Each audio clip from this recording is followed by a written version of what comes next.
Today, Garuda Indonesia is seen as one of the world's best airlines. With a 5-star rating, it shuttles over 50,000 passengers from all over the world every day. Flying with Garuda is must for me. But just 2 decades ago, Indonesia's flag carrier was in serious trouble, and it was inching towards bankruptcy. There was no cash. There's so many receivables, but cash is not enough. And then, a series of disasters pushed the company even closer to the edge. 2001, September 11th, 2002 Bali bombing, 2003 SARS. It generally didn't bode very well for Garuda.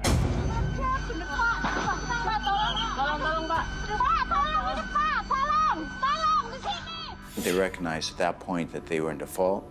The luck in here is that we had parties at the top who were saying, we have to change the way we've done things. This is the story of how Indonesia's national airline survived turbulent times and was dragged back from the brink.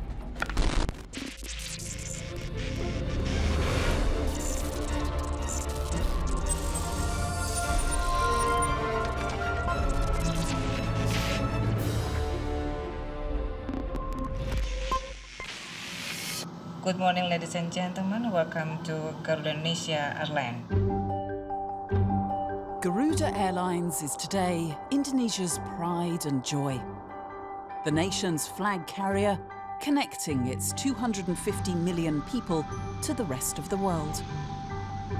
People always describe Garuda as the small Indonesia because it's an airline which describes the potential of Indonesia.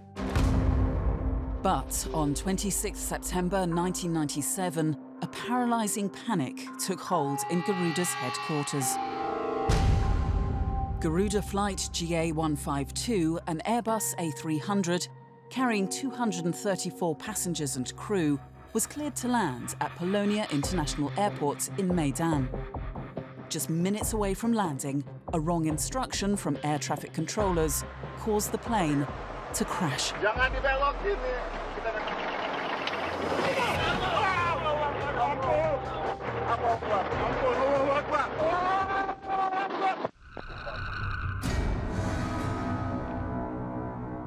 Saya pulang terbang. Saya mendengar kabar dari teman-teman kalau ada pesawat jatuh Garuda.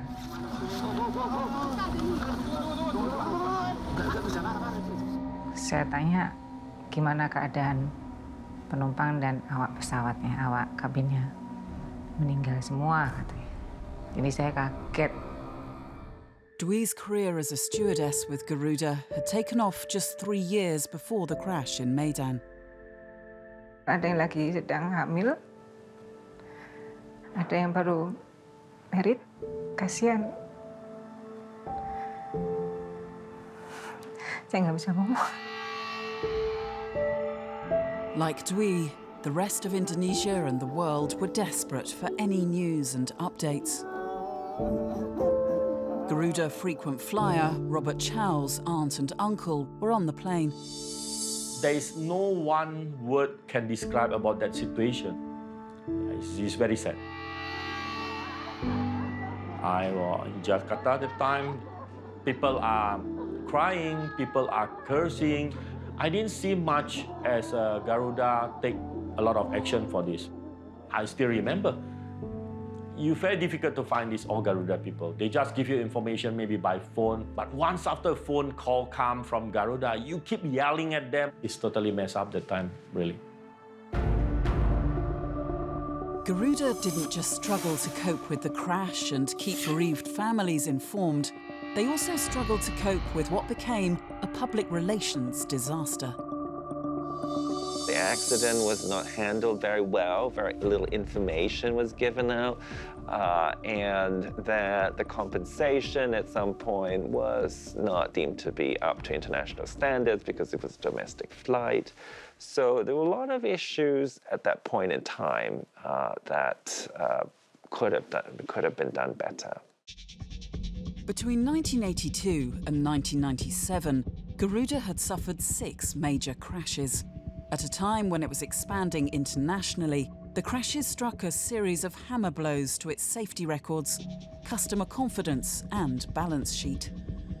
Garuda's finances were in disarray. In the first 6 months of 1997, Garuda's losses totaled over a dizzying $45 million. The flag carrier appeared to be spiraling out of control. After the accident in Medan, demand dropped. Prices that Garuda can offer would be lower. So it's very bad news for an airline with, at that point in time, a lot of aircraft to service. With poor crisis management and its finances in a mess, Indonesia's national airline had flown badly off course. Founded in 1949, Garuda Indonesia was born out of a desire to unify a newly independent nation. Formerly known as Garuda Indonesian Airways, Garuda positioned itself as an emblem of Indonesian culture and identity and tried to attract the brightest and the best. Saya tamat dari Flying Academy di Curug. Itu tahun 70. Dan pada saat itu ada seleksi dari Garuda untuk memilih pilot-pilot yang dia sukai. Dari kita 33 orang yang lulus, yang satu angkatan, itu Garuda ambil 10. Jadi itu semacam blessing buat saya. Karena saya diterima di maskapai yang terbaik di Indonesia. Itu Garuda. In the 70s, the Indonesian government embarked on an ambitious economic plan under President Suharto. With 2 oil booms and billions of dollars pouring in from foreign investors, the Indonesian economy was growing, and Garuda was soon soaring high above its competitors. In those days, Garuda's success was largely because it was owned and controlled by the state. Chappie Hakim was the former chief of the Indonesian Air Force and is very familiar with the country's aviation industry. Because Garuda is state-owned company, the route permit is very easy. Not the same if the private sector doing. They got the subsidies from the government. They have the certain procedures that not the same as the other airlines. As a state-owned company, Garuda was insulated from external commercial pressures. And over the next 2 decades, as Indonesia's economy grew in the early 90s, so did Garuda's fortunes. In the 90s, Garuda was actually a strong network. You know, it stretches all the way to Los Angeles in the US on the one end, Australia down, of course, and then on the other to Europe. It flew to several destinations as well. So it definitely had its geographic reach. But the lack of any real domestic competition in the aviation industry was sowing the seeds of Garuda's impending crisis. Garuda has always been holding the monopoly position. The company, I would say, more managed, not marketing-oriented. You know, it's more operational, making sure that, you know, flying everywhere. Profitability was not really the objective. The lack of competition bred complacency. Garuda's service to its customers was seriously compromised. Alvin Lee has been flying with Garuda since the 1960s. Service reflects the overall attitude of the people engaged in the airline. So back then, it was customers who need Garuda, not the other way around. The atmosphere is that, well, if you don't want to fly, we have other people are willing to fly, you know. The plane will be delayed, you pay expensive, the food are lousy. I can't describe it. I mean, you can't eat with that food. You make a complaint, then the cabin crew will give you the complaint form. Please, sir, can you help to fill up? And we will, you know, try to distribute to the management. In 1996, Garuda's senior management tried to compensate for its poor service with newer planes. The airline ordered 23 new Boeing aircraft, which nearly doubled its fleet of long-range jetliners. But despite adding new routes and more flights, its profits were not impressive, even though passenger numbers had gone up. Something was amiss. And according to some of its staff, it was because Garuda was mired in a culture of corruption. Ya, memang pada zaman itu di mana-mana kita bisa lihat banyak korupsi. KKN itu juga ternyata menular ke Garuda. Misalnya kargo itu kita angkut barang banyak, tapi nggak ada hasil. Bahkan diberikan kepada salah satu keluarga yang dari penguasa, sumber daya manusianya dari Garuda, semua, tapi Garuda hanya dikasih 200 miliar. Yang selebihnya itu buat dia. During those days, maybe a lot of hanky-panky. At that time, I think even though Garuda has a very big fleet, and rupiah was very strong, the gasoline is very cheap, so Garuda still kind of afloat. Of course, they make money, but seems to me not that in the 90s. Things were becoming intolerable for the rank and file.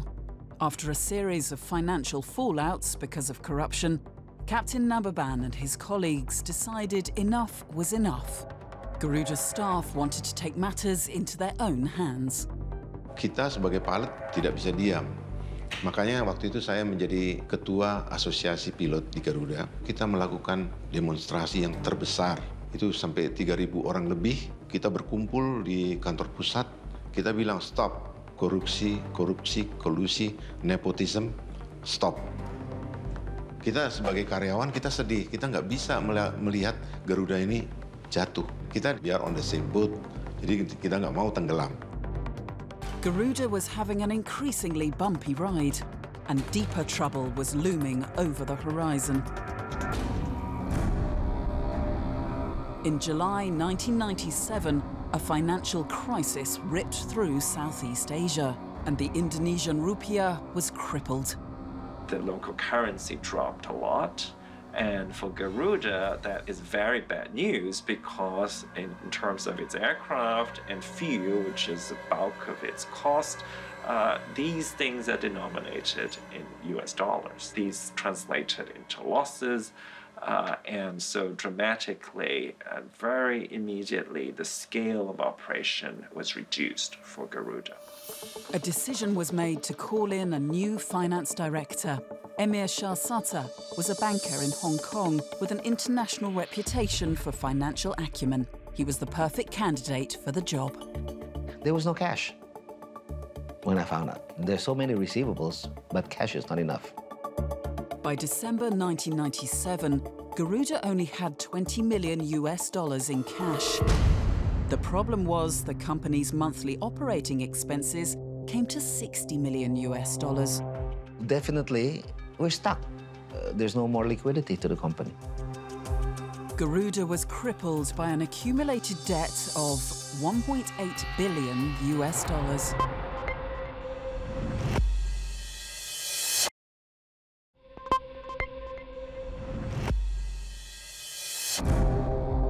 In 1997, the financial crisis that first erupted in Thailand sent shockwaves across the Southeast Asian region, and Indonesia was not spared.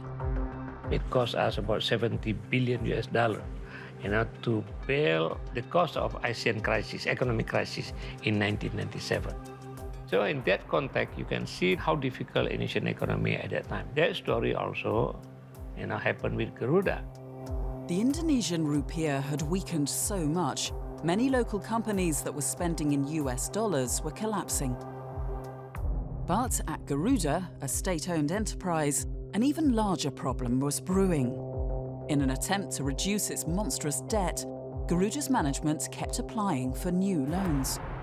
It was very easy for any state-owned company to just write a promissory note and sell it to the market. The worst thing is, they were issuing those papers to cover their negative cash flow. It amounted to more than $350 million. Emir Shah Sata had just come on board as Garuda's new finance chief, and was already faced with what seemed like an impossible task. That time, the condition of Garuda was really bad. Even paying salaries is a tough thing. The net worth of Garuda was negative. Legally speaking, it's bankrupt. Garuda was fighting for its survival, and to make matters worse, its staff had gone public over what they saw as the company's mismanagement.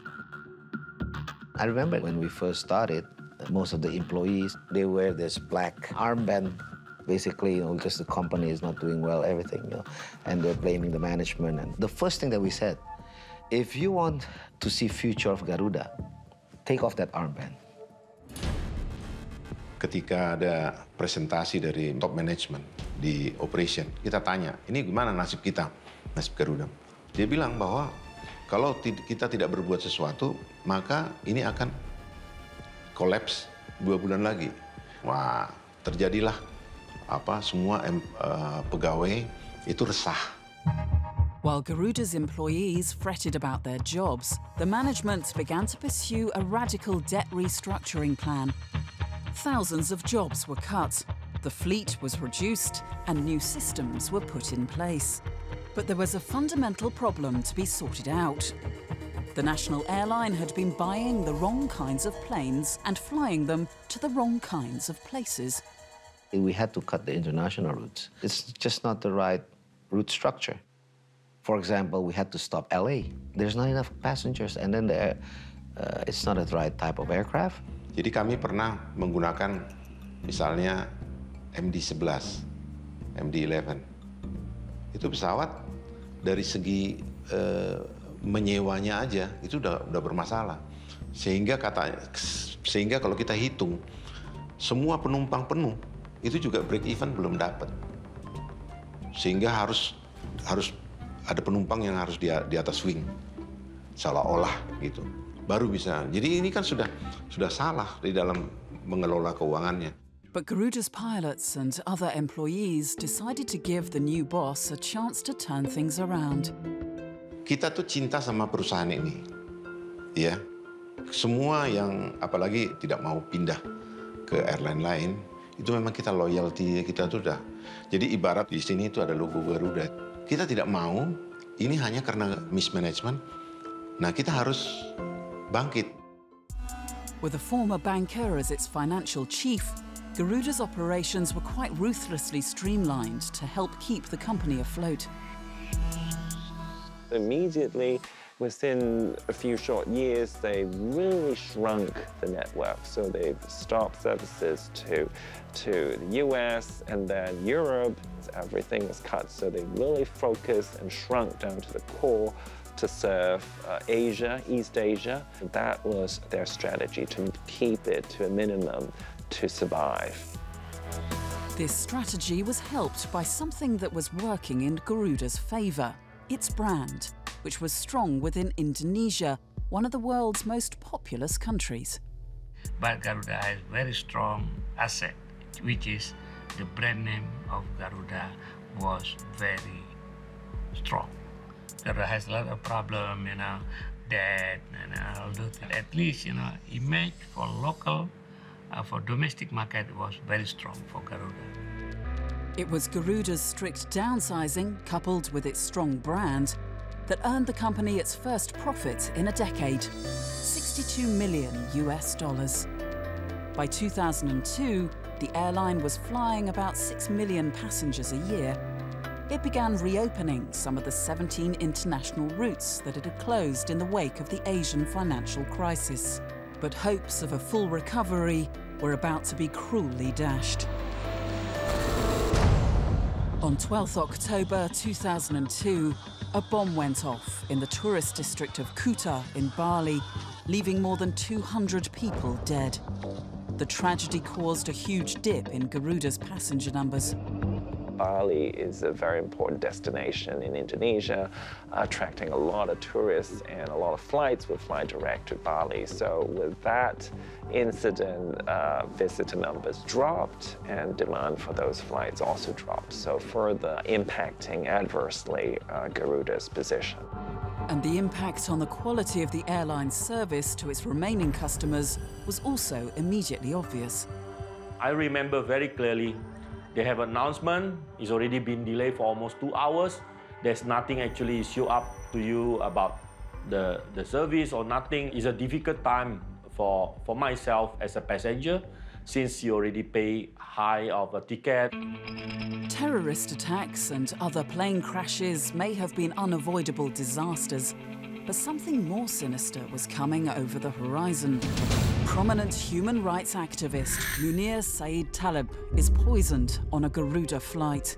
And to make things much, much worse, the prime suspect turns out to be a pilot for Garuda, triggering a citywide protest demanding the airline to take responsibility.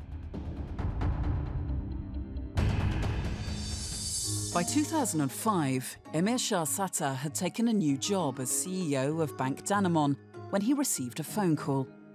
It was a plea from Pak Sugiharto, the Minister of State-Owned Enterprises, to return to Garuda, but this time as the company's chief executive officer. 3 things that I asked from the minister. I get to choose the team. Number 2, I would like the government not to be involved in terms of where Garuda should fly or where Garuda should not fly. Number 3, we need additional capital, about 400 to 450, to strengthen the balance sheet. So that's it. So I finally accepted it. On top of the company's staggering losses, Emir Shah found an appalling PR crisis on his hands. A passenger had been murdered on a Garuda flight, and a Garuda pilot had been identified as its prime suspect. On the first day, after being appointed, right, as a CEO, I met the wife of Munir and all those activists because they feel that Garuda is responsible. So I met them and I listened to the request and I say, okay, as of today, I'm going to open a Munir desk in Garuda because I said I will cooperate for whatever it is. Managing the Munir scandal was just part of the challenge. The new CEO realized that if he didn't take drastic steps, the whole airline could be grounded for good. In my first few weeks in Garuda, my first task is just like this. For the company, make sure that there is enough cash flow to support the needs. The salary, the operation, we identify these things. And that is in 1 week, we sat down in terms of making sure about what are the priorities. Garuda's new CEO was making effective changes from the start. And his employees could see that. Ditunjukkan, diperlihatkan, dibuktikan dengan Pak Emir kalau saya bisa jadi pimpinan dari Garuda. Pada saat itu kami banyak permintaan yang paling utama ya kenaikan salary itu aja. Iya, saya nggak meminta lebih. Ya saya minta ya itu manajemennya diperbaiki. Itu aja. But fixing the management issues was only step 1. Dealing with the airline's debt was a competing priority. By December 2005, Garuda's debt had mushroomed to more than $800 million, 2/3 of which was owed to European export credit agencies. Emir Shah knew he had to make some bold decisions to reduce the airline's colossal debt, while simultaneously keeping Garuda's operations going. It was a catch-22.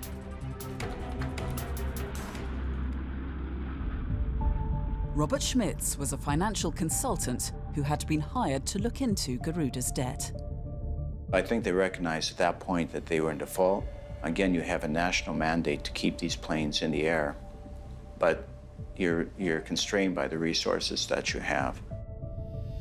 And so Emir Shah decided to default on some of his biggest debt payments. This was a huge gamble, as it was the second time Garuda had restructured its debts in 5 years. The airline's biggest creditors were close to losing faith in the company. You have parties who at that point, what we call the unsecured creditors, they have to start recognizing they may have to wait. And then we start working with the other parties where we don't feel as we're vulnerable. They're clearly vulnerable to foreclosure actions. Garuda had to persuade its debtors to keep the faith and to stay patient. First, I know all the employees of Garuda are skilled, very good. They just need to get direction, okay, where to go. And second, which is important, the Indonesian economy is growing. So I think we have a problem, but it's not a problem that we cannot solve. Sofyan Jalil was the newly appointed Minister for State-Owned Enterprises. Garuda at that time was threatened by the debtor, you know, that if they don't structure their debt, the airplane of Garuda will be confiscated. I think the first day or second day I was a new minister, CEO of Garuda, Mr. Amir came to see me, and he told me how dangerous or bad the situation of Garuda. Sofyan Jalil, which is very, very active in terms of helping Garuda, when he was minister, I immediately reported to him. Debt of Garuda, which is close to $1 billion, is also important. What the creditors can do is take you to court and bankrupt you. They only had 4 out of 6 A330s that could fly, and then they had to bring in engines. And actually, in order to make the 4 work, fly the engines from Bali, Denpasar, to Jakarta, put them in the plane, and make it go. That's how bad it looked like in 2007. That was a pretty critical moment that you don't even have enough planes, and you didn't have enough money to fix the engines. Garuda's senior management knew they had to act fast. The first thing they did was to endorse one of Emir Shah's conditions on becoming the CEO, to get additional capital from the government. Well, of course, when we want to restructure the debt, first is we have to go to the shareholder, definitely. At that time, the Minister of Finance is Ibu Sri Mulyani. The first one on the checklist was, let's get government support. Sri Mulyani said, no more. That wasn't going to happen. That era was over. Emir Shah did not receive the $400 million he wanted for Garuda. All he got was $100 million. Then, just as Garuda was pushing forward with their new financial plan, another tragedy struck.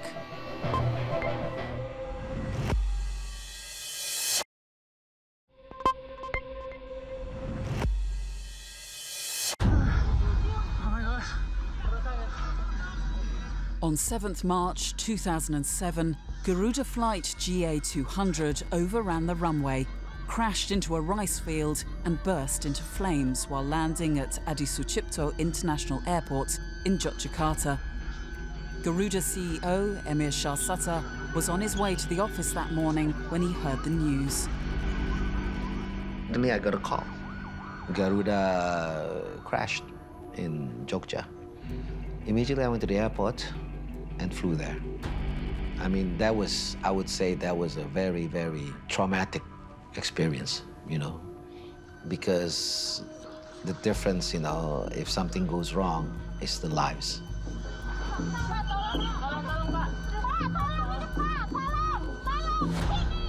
I felt responsible because of this. At the end of the day, you know, it's the CEOs who has to, you know, manage this. So we set up immediately the team, so everybody knows who should approach the families, authorities, and then everything. 21 passengers and crew died in the crash. A Transport Safety Committee report revealed that the pilot of the Garuda aircraft had ignored 15 warnings as he descended far too quickly. But Garuda Flight GA200 was not the only Indonesian airline involved in an accident that year. On New Year's Day, an Adam Air budget flight disappeared from the radar off the Indonesian island of Sulawesi and killed 102.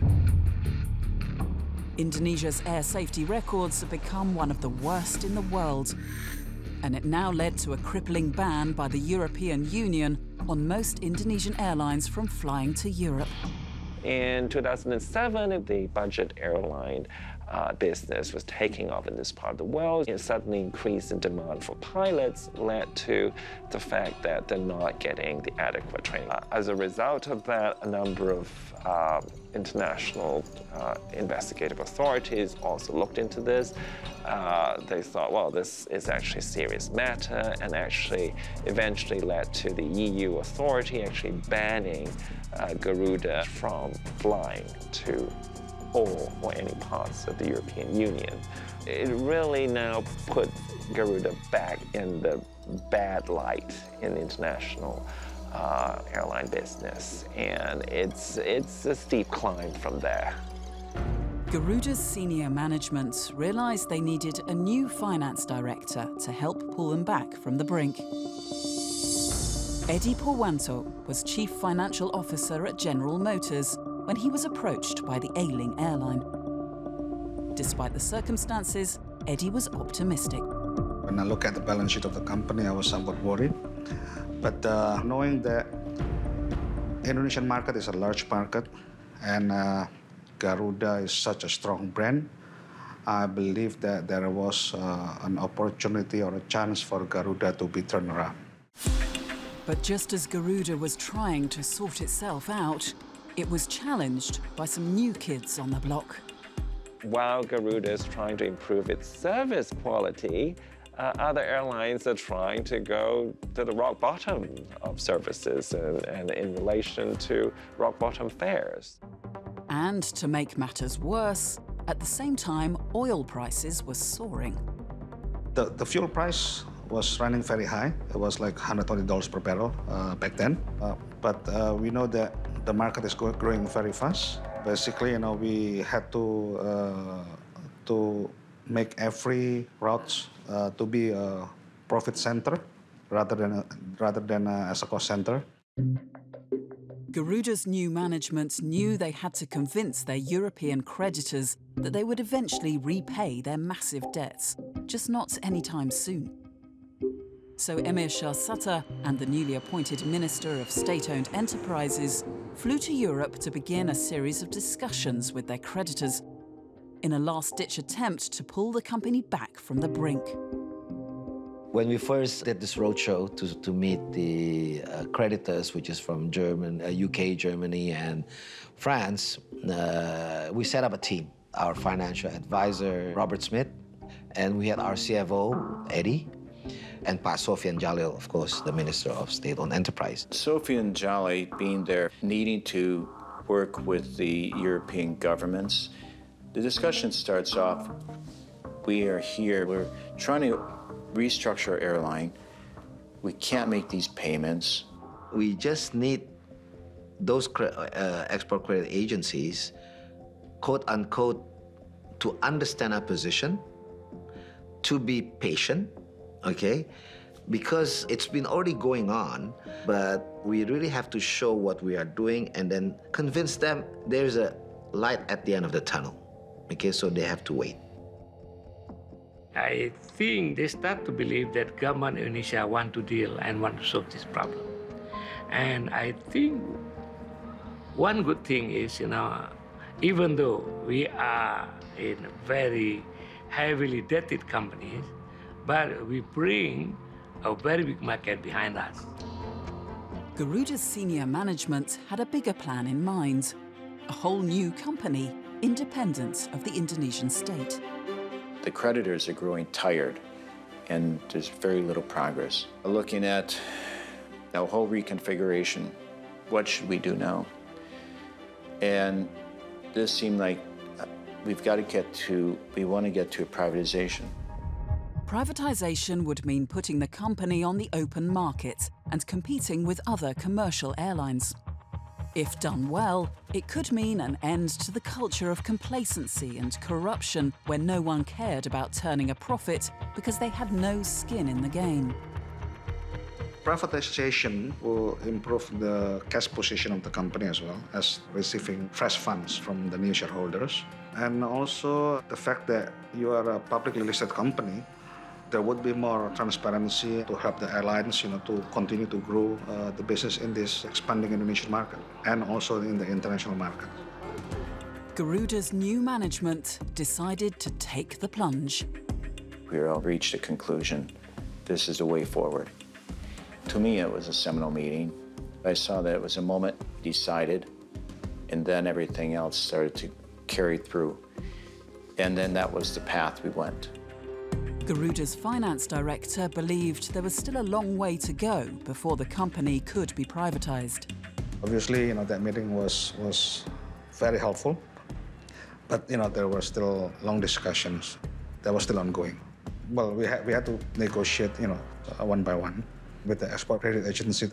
There was one point in time I shook hands already with the person in charge from the other side. We thought that we had it done, but 2 days later we found out that it wasn't done. So we had to again continue the discussion for some time. Garuda's chief executive Emir Shah Sattar worked on another part of the company's restructuring plan, upgrading Garuda's image. If you come in a company which is not doing well, so there must be something wrong. Now, what is good about Garuda? Garuda is an Indonesian company, okay? What is good about Indonesia? Indonesians are so hospitable. Our hospitality is... So that should be our dream, We are airline, hospitality, providing good services with very good people. Emir Shah was no armchair general. He went out to shopping malls to hand-pick Garuda's new cabin crew and purchased a whole new fleet. Passengers of Garuda soon began enjoying the new Garuda Indonesia experience. The branding is more strong now because Garuda, they are talking about how emotionally get connected to the customer like me, When they say hello to you, you know my name. Hello, Mr. Chow, welcome back. I don't even recall when I meet her, But the relationship now becomes stronger.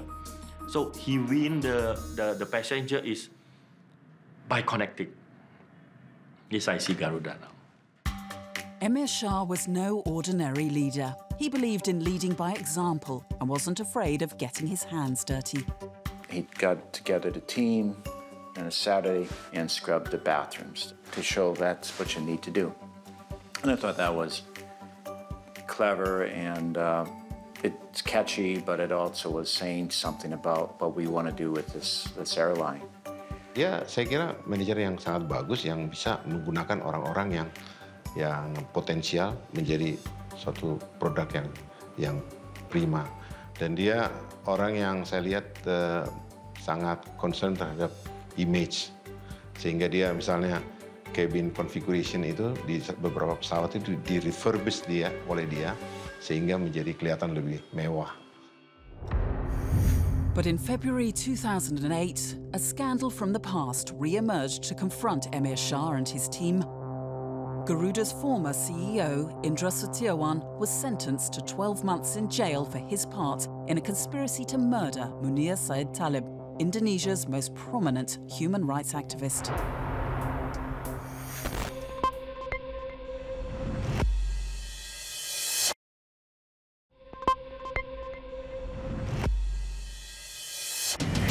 On 7th September 2004, Indonesia's most prominent human rights activist, Munir Said Talib, was murdered on Garuda Flight 974. The prime suspect, a Garuda pilot. And in February 2008, the former CEO of Garuda Indonesia, Indra Setiawan, was sentenced to 12 months in jail for conspiring in the killing. The court had found the former Garuda chief guilty of abusing his authority to allow the Garuda pilot on board the flight to poison the activist. That put a dent on the reputation of Garuda and impacted people's perception of the airline. Of course, you could argue that this was one incident, but I think it's one other bad thing that happened to the airline that made people think twice before booking it. But this time, Garuda's new management had learned to deal with the PR crisis more effectively. It also focused on rehabilitating its image and, at the same time, getting the company's finances back on an even keel. By 2008, Garuda was finally turning in a profit. We budgeted net profit of 580 billion for 2008, but we exceeded. I think we booked net profit of somewhere around 700 or 800 billion rupiah. And that wasn't the only good news. In July 2009, the EU decided to lift the safety ban against Garuda and 3 other Indonesian airlines. And in the same month, Garuda's CEO, Emir Shahsatar, announced an aggressive 5-year expansion plan for the airline. It involved newer planes and an image overhaul, including a new logo and staff uniforms. Passengers like Robert Chow were impressed. When they declare like, now we're going to buy a new fleet. We're going to scrap all these 737 Classic. For me, as an aviation lover, I really like it. I told myself, I make it. Why? I stayed together with Garuda. I'm become their loyal customer. On 11th February 2011, the airline made its debut on the Indonesia Stock Exchange. I think the privatization for Garuda in 2011 is a major milestone because for many decades it's a government operation. Finances were not really open to scrutiny. So it's a major endorsement for the company for the transformation plan that took it since the mid-2000s and so on, all the way to the lifting of the EU's ban. It really says a lot about the actions of the managers and every staff members there as well. It was a brand new era for Garuda. In 2012, after decades of developing its brand at home, the household name attempted to spread its wings internationally. It did what many other airlines in the world were doing at that time, sponsor an English football club. Sharing the same passion brings people around the world together as one family. And it didn't take long for the awards to come rolling in. In 2014, Garuda was one of only 7 international airlines to be given a 5-star rating by Skytrax, an international body that ranks airline services. The 5-star rating speaks volumes of what Garuda has accomplished because only fewer than, I believe, 10 airlines around the world were actually accorded this 5-star ratings.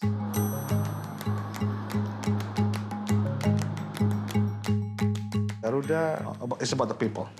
We have high spirit of togetherness, high sense of belonging to the company and also to each other. It was the hard work of 6,000 people to turn around the business. Without the sweat and the hard work of those 6,000 people, then, you will not see what Garuda is today. Captain Nababan was one of the 6,000, and on his 65th birthday, he went on his final flight.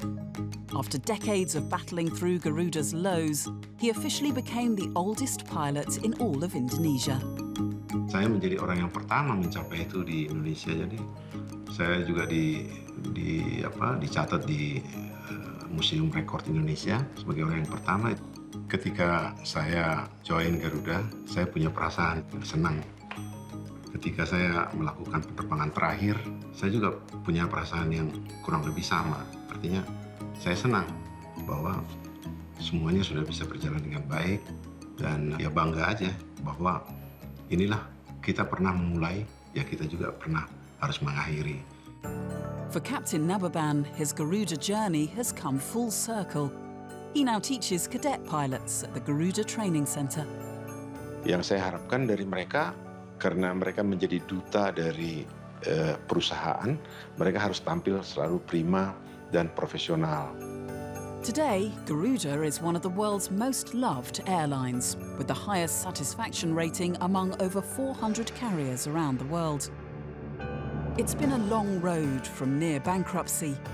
The days of bad meals and lousy customer service are finally behind them. I'm happy to see, where Garuda is today.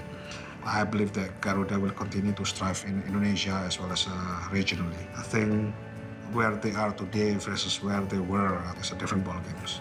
They now have stronger balance sheets, and the Indonesian market will continue to grow.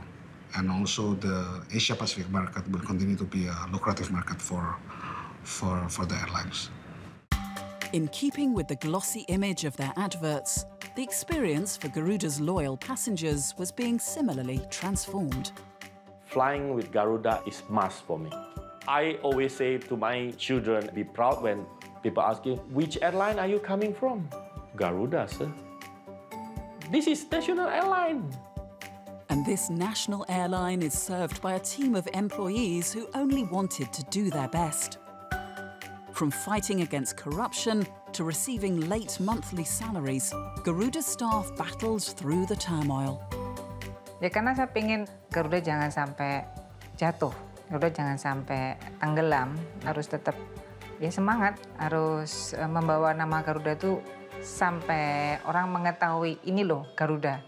Sekalipun ada masalah di dalam, tapi Garuda tetap berjalan, tetap terbang. I would say why Garuda can get out of this bankruptcy is because the commitment of everybody in Garuda. Our philosophy in working, we say one team, one spirit, one goal. I'm here, but I cannot do it myself. And all of this, what's happening, is because of Garuda's employees. You know, if not, Garuda won't be here. On behalf of Garuda Indonesia, the entire crew are very happy to welcome you on board. Thank you and we wish you a pleasant flight.